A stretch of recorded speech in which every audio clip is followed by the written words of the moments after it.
bem-vindo. Boa tarde, meu querido Sêmio, né? Eu tava com medo, dizendo, cadê você, Keller? Não, cheguei antes do horário da coluna, mais tarde pro compromisso de dividir a bancada com você. Então, hoje. ó, a gente tem uma última notícia, daqui a pouco a gente tem o nosso querido Honey Talks, mas eu quero que você já diga novamente, eu venho anunciando aí quem é a nossa entrevistada de hoje, mas por favor, relembra os nossos ouvintes. Muito bem, nós vamos ter Esther Sanches, é uma brasileira, Sêmio, considerado hoje a pessoa mais importante nos Estados Unidos. Tem até dia de comemoração da data de projetos sociais que ela levou para o Brasil. Caramba! Inclusive de aprovações importantes na legislação americana para você levar a certidão de nascimento, de casamento de brasileiro. Então, uma brasileira de grande importância hoje para a diplomacia brasileira. Apertou já a mão de Barack Obama, teve diversos políticos norte-americanos que ela diretamente influenciou. Olha, Esther Sanches é a nossa entrevistada de hoje, negra, mulher, líder, referência no empreendedorismo feminino. Muito bem. Seja muito bem-vinda, Esther Sanches, uma brasileira, uma notável brasileira, né, que é muito respeitada num dos mercados mais exigentes, que é o mercado americano, né? E lógico que essa entrevista, Sêmio, ela não comporta todo o bate-papo, porque a nossa entrevistada tem um leque muito abrangente de contribuições. Eu vou só começar aqui citando alguns dos pontos, né? Que inclusive nós vamos puxar. É uma atleta recordista de atletismo e fez isso durante mais de 13 anos. É uma empreendedora na área social, inclusive tem mestrado em desenvolvimento econômico de comunidades, é juíza de paz, né? Bacana. Ajuda muitos brasileiros lá com pequenas causas, onde ela atua numa área formidável, é especialista em treinamento e protocolo internacional, portanto, nós temos a honra e é amiga do meu grande querido, meu queridão, né? Amigo. Tio Negão, Geraldo Rufino. Ela sabe, né? O carinho que ela também tem por ele. Foi ele que nos colocou em conexão. Então seja muito bem-vinda, querida. Eu que te agradeço muito pela oportunidade. Quero mandar um beijo no coração aí do meu amigo Geraldo Rufino, que acabou de me passar uma mensagem aqui dizendo que está ao seu lado. Beijo, Rufino. E a todos os ouvintes aí da rádio, especialmente a você, Kelemani, por me dar essa oportunidade. Muito bem. Olha, quem tá falando aqui é o Sêmio. Alegria receber, Esther, você aqui conosco. O Rani tá aqui, eu já disse, Rani, fica aqui na mesa com a gente. O Rani também vai interagir contigo. Obrigado por aceitar esse convite. E eu queria trazer na primeira pergunta, pedir a você para que nos conte um pouco sobre o começo de tudo. Como foi o início dessa jovem menina, moleca, lá no esporte? Foi muito interessante, porque minha irmã, que era atleta, e ela foi competir, e nesse dia a heptatleta faltou. Heptatlo é uma prova que dá muitos pontos no atletismo, né?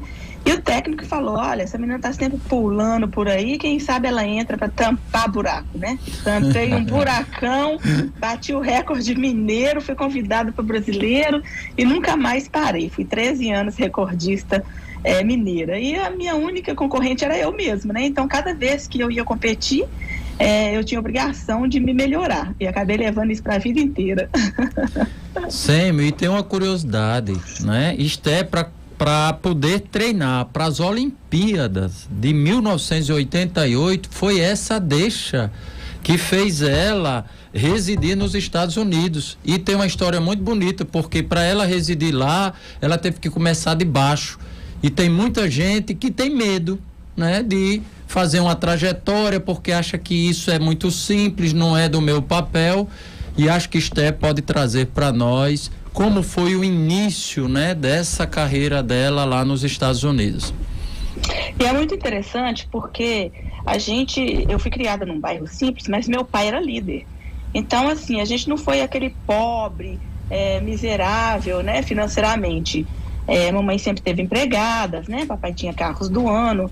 E quando eu vim para os Estados Unidos, que eu me vi numa posição onde eu tinha que cuidar de mim mesma, foi a primeira coisa que eu fiz. E eu agradeci muito a Zurmira, que era a nossa empregada, porque ela me obrigava a fazer determinadas coisas. Minha cama eu sempre arrumei, lavava a calcinha debaixo do chuveiro, varria o terreiro.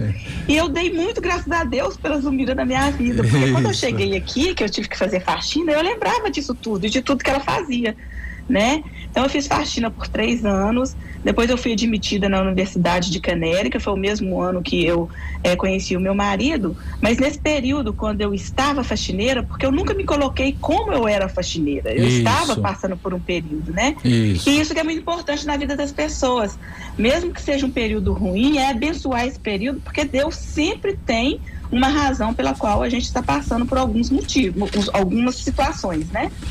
Então eu estava faxineira, mas eu não me via faxineira, né? Eu estudei, eu aprendi inglês, eu aprendi espanhol, eu ia às cortes nos meus momentos, que são os nossos fóruns no Brasil, nos meus momentos livres, para aprender como, né, eram as regras aqui nos Estados Unidos, e fui aprendendo mesmo fazendo faxina, e a faxina me dava um dinheiro muito bom, né? Isso me dava a possibilidade de ajudar a minha família deixada no Brasil e os meus amigos mais íntimos, porque todos eles eu ajudei, nem que fosse com um tijolinho. Olha isso aí, olha, a gente tá batendo um papo com essa brasileira radicada nos Estados Unidos, a Esther. A Esther, tem notícias, Esther, que você foi reconhecida por uma publicação aí nos Estados Unidos como a afrodescendente brasileira de maior expressão nos Estados Unidos. O que você acredita que se deveu a isso? Talvez seja a minha maneira de lidar com a vida, né? E com os obstáculos. Eu descobri na realidade que eu sou negra aqui nos Estados Unidos, porque no Brasil, hoje a gente está passando por um período meio complicado, mas no Brasil a gente é moreninha, mulatinha, né? E eles estão sempre tentando clarear, né, a nossa etnia, né? Quando a gente é muito negro, muito preto, as pessoas falam que a gente tem alma de branco. Então essa é uma questão muito complicada aí no Brasil. E quando eu cheguei aqui nos Estados Unidos, eu cheguei sendo moreninha, mulatinha, né? Qualquer coisa menos negra, negona, preta. Mas eu vi isso também pelo lado muito positivo, porque eu vi que ser negro nos Estados Unidos era bom. A gente tinha muitas, diferente do Brasil, né? E a gente tinha muitas ajudas. Então eu peguei todas essas ajudas. Eu estudei numa universidade por ser negra, por ser menor, né, minoria, por ser mulher, por ter... na época eu tinha 26 anos quando eu voltei para a universidade. Então eu era 4 vezes minoria. E eu vi que ser minoria nos Estados Unidos é bom por um período, né? Eu tirei proveito de todas essas situações que me foram oferecidas para chegar onde eu cheguei alguns anos depois, né? Me formei em patologia da língua, que é a fonoaudiologia no Brasil, em espanhol também, fiz especialização na Universidade de Boston em línguas, né, em sotaques, e fiz o mestrado na Universidade de Southern New Hampshire, né, aproveitando todas essas situações, por ser negra, por ser minoria, e hoje eu continuo negro, continuo minoria, porém com respeito muito maior, né? Então tirei proveito dessa situação. Fez muito bem. E aí, Esther, eu já aproveito para perguntar, durante todos esses anos que você reside nos Estados Unidos, muitos brasileiros já lhe procuraram de como terem sucesso, de como eles realmente se inserirem no mercado formal, porque o mercado informal é a porta de entrada para muitos, e eu tenho certeza que você, com essa experiência, você enxergou o que é aquilo que mais pode funcionar para um brasileiro que quer entrar e ter sucesso num mercado tão exigente como o americano. O que é que você poderia dizer para essas pessoas? O primeiro passo é chegar nos Estados Unidos completamente novo. É como se eu sempre digo que a gente chega aqui como se fosse um bebê. A gente não conhece a cultura, a gente não conhece a língua, né? E uma das coisas que a gente tem que fazer é esquecer a maneira de fazer negócios no Brasil, né? O brasileiro tem essa fama no mundo inteiro, né, de tirar proveito das situações, do jeitinho brasileiro, né? Isso. Aqui não funciona o jeitinho brasileiro. E esse jeitinho brasileiro, estou falando sem crítica, Porque o Brasil é tão burocrático para abrir uma empresa que a gente tem que realmente dar um jeitinho para tudo, né? E os impostos são muito altos, $1 ou R$1, né, no bolso da gente, na realidade, ele acaba sendo menos que 30 centavos, né, e ele precisa de dar o seu jeitinho, dar os seus pulos, né, para fazer as coisas. Então, é esquecer isso, chegar nos Estados Unidos, aprender, a burocracia aqui é muito menor, para abrir uma empresa aqui demora de 7 a 20 dias.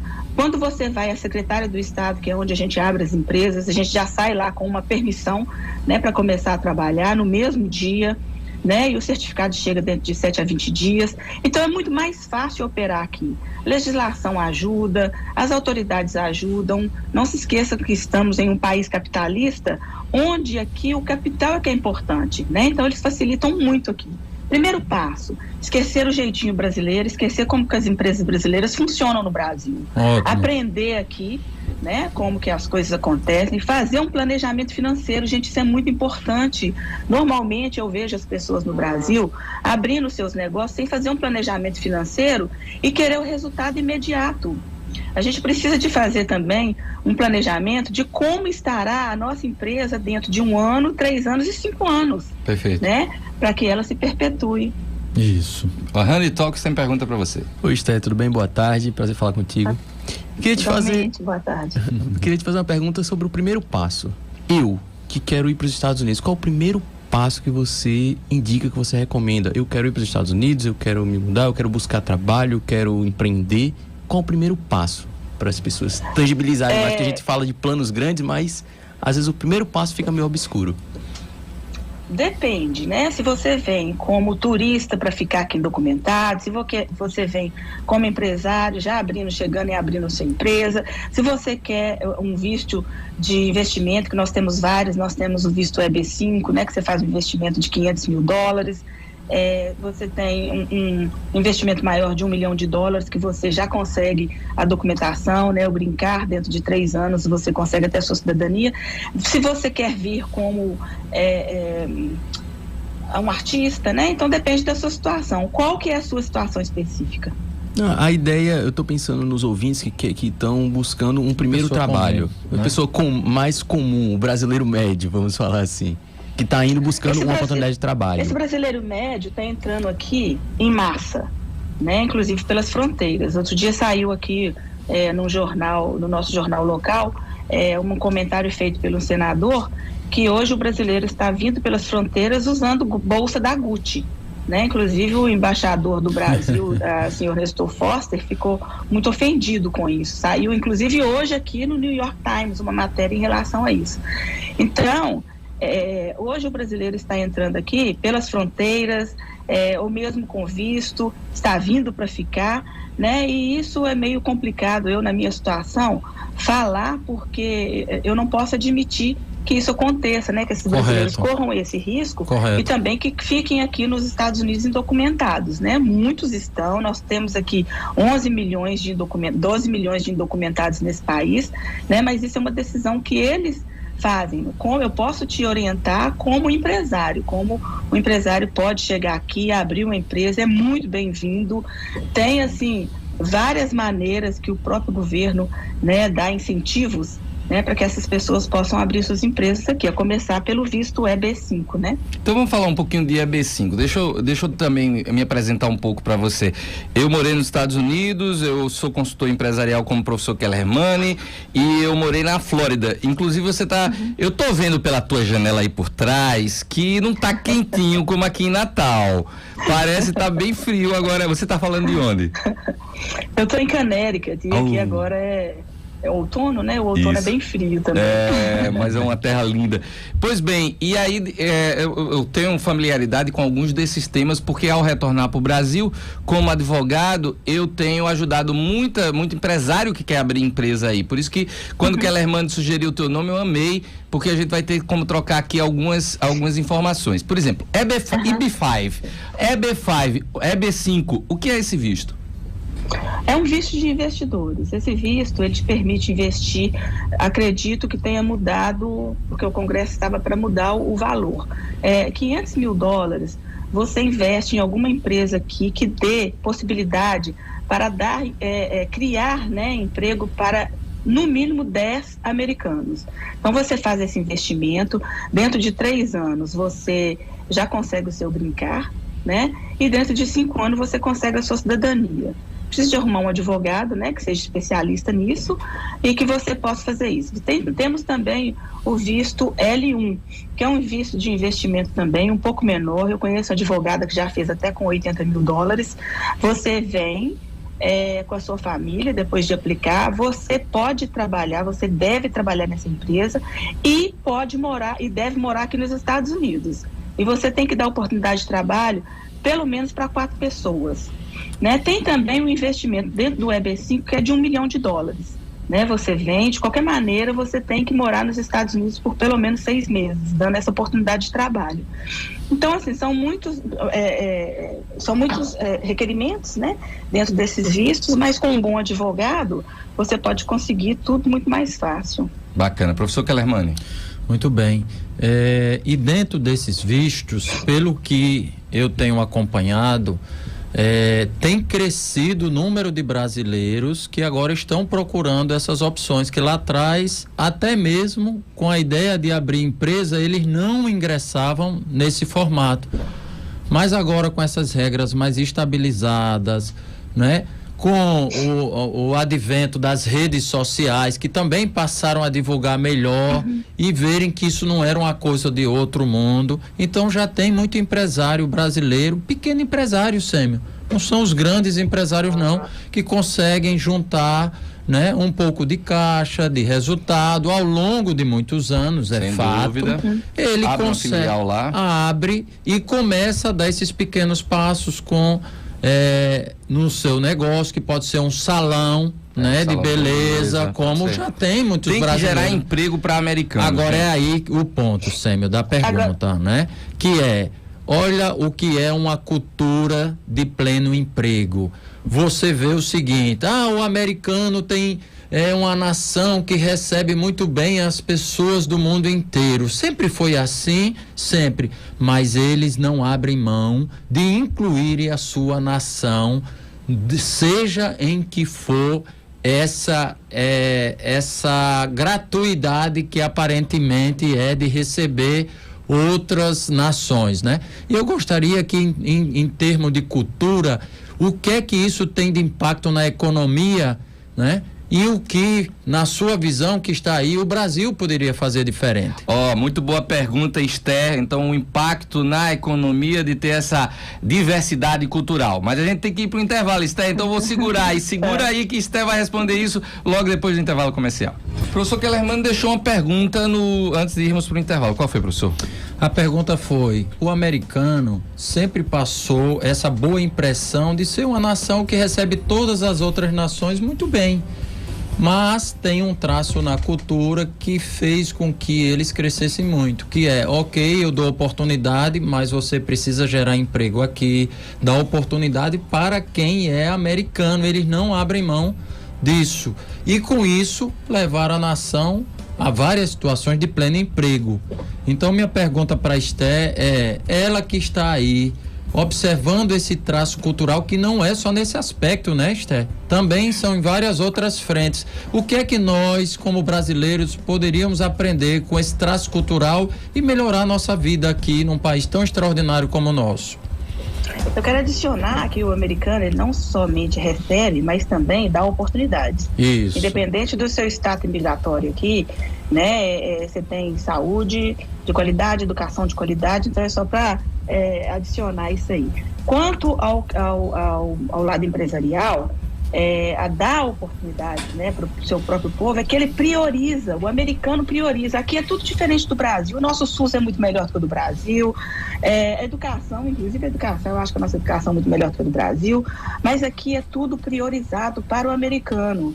Em relação às empresas, a facilidade é muito grande para abrir uma empresa aqui, né? Porque eles têm esses olhos, né, de capitalismo. Então eu acho que o Brasil precisa de aprender. Primeira coisa, a gente precisa de desburocratizar o Brasil. Para abrir uma empresa no Brasil E tanto quanto para fechar uma empresa no Brasil, é muito complicado, além de muito caro. Isso. Aqui a gente paga de 500 a 2 mil dólares para abrir uma empresa. No Brasil, isso em relação ao salário é muito pouco, né? O salário mínimo aqui que o americano ganha. E para abrir uma empresa no Brasil, custa pelo menos uns 3 mil reais, né? Então isso é muito difícil, os impostos são muito complicados, as leis trabalhistas no Brasil desmotivam a gente demais. Agora mesmo eu estava com uma funcionária que ficou trabalhando comigo 3 meses, meio horário, eu tive que pagar para ela quase 3 mil reais para dispensá-la, né? Então isso é muito complicado para uma empresa que precisa de pelo menos 1 ano para começar a ter esse retorno financeiro depois de todo o investimento, né? Eu acho que o Brasil precisa aprender isso, desburocratizar, dar mais apoio para o empresário, dar incentivo, porque o empresário que trabalha para si mesmo, ele trabalha com muito mais motivação. Porque você pega um funcionário, né, que ele está ali, primeiro ele pensa que ele está colocando o patrão dele rico, então ele não vai ficar tão motivado. Se ele sai às 6 horas, deu 5h30, ele já não quer fazer mais nada, né? E aqui não, aqui você trabalha por hora, então você trabalha as horas que você quer trabalhar, você faz o dinheiro que você quer fazer. Eu tenho, por exemplo, uma menina que limpa a minha casa, que ela ganha pelo menos uns 75 mil dólares por ano, ela limpa 4, 5 casas por dia, né? Então, assim, eu acho que são esses os pontos positivos que o Brasil deveria copiar dos Estados Unidos para que a gente possa ter um retorno financeiro muito maior do que o que a gente tem hoje. Olha, tem muita interação aqui no nosso chat do YouTube. Obrigado a todo mundo que está participando.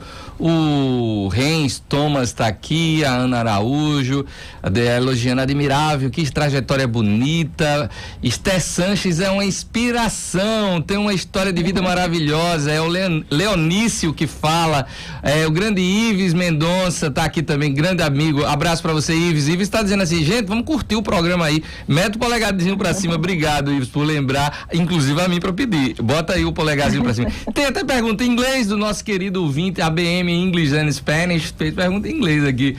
O Bento Egídio tá por aqui também. Atla tá dizendo, fez uma pergunta aqui, ó. Atla Feitosa é a maior referência que a gente tem aqui de importação e exportação. Além de uma audiência qualificada, é também uma pergunta qualificada, vou fazer ela para você. Abrir uma filial de uma empresa brasileira é mais fácil para conseguir um visto de trabalho? É a pergunta do Atla. Inclusive, Atla, para você abrir, né, fazer o investimento do visto L1 aqui, você precisa de ter a sua empresa funcionando no Brasil, tá? Que esse visto, que até com 200 mil dólares você pode fazer esse visto.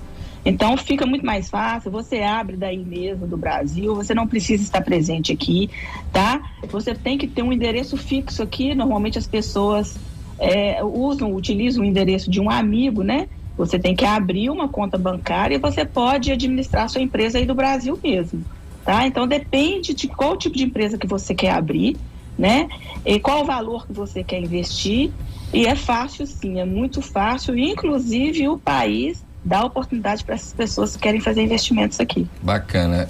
Rani, que tem pergunta para fazer, Rani? Tenho uma pergunta assim, eu sei que existem inúmeras oportunidades em inúmeras áreas, mas me fala, quais são as áreas que você olha assim e brilha teu olho, que você...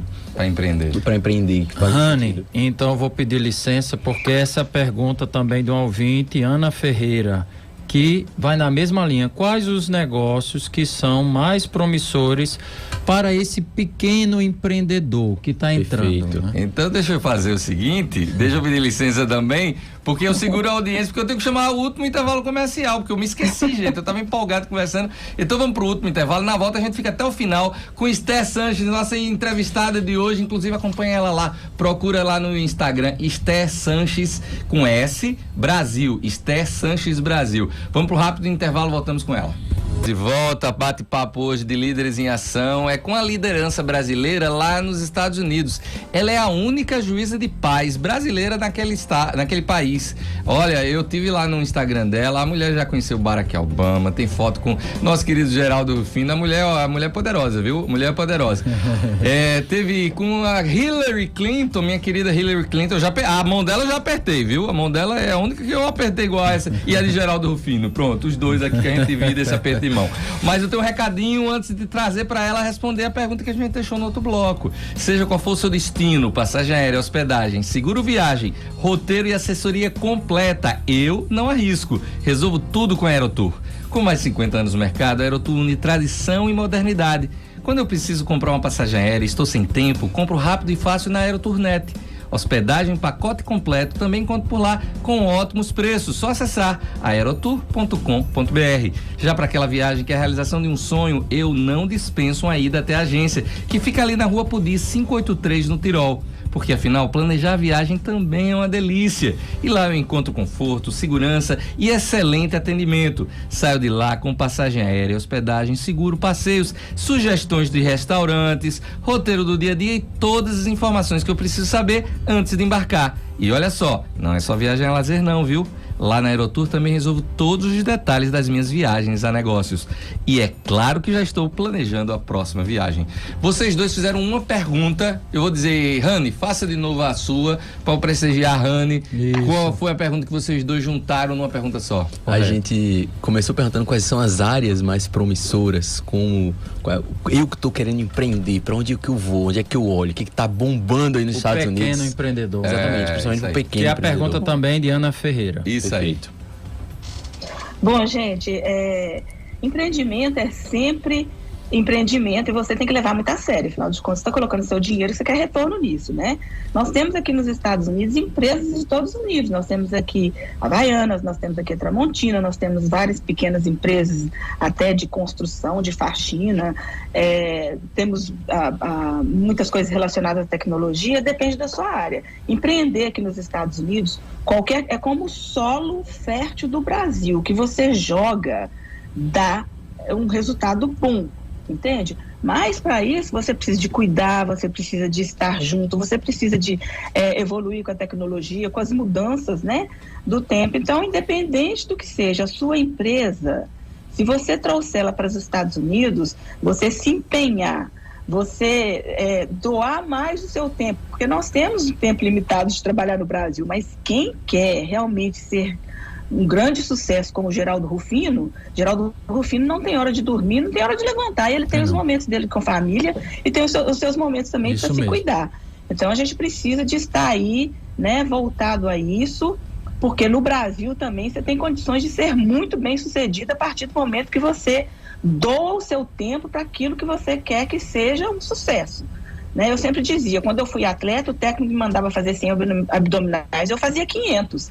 Ele me mandava, a gente fala rodar, né? Correr 5 quilômetros, eu corria 8. Então, por isso que eu tive o sucesso que eu tive. Quando eu vim para os Estados Unidos, embora eu tenha feito faxina, né? Mas eu dei o melhor de mim. Para mim, eu era a melhor faxineira. Então, é isso, dar o melhor de você, seja em um pequeno negócio ou no negócio mais lucrável do mundo. Você vai ter o sucesso que você quer. Olha, Esther, uma das coisas boas de poder apresentar esse programa é de conhecer pessoas como você. Que bom que você disponibilizou o seu tempo pra gente aqui. Agora, eu, apesar de titular desse programa há 5 anos, eu não tenho o direito de fazer a última pergunta. A última pergunta é o direito do professor Kellerman, que sempre nos brinda com entrevistas como a sua. Então, professor, a última pergunta.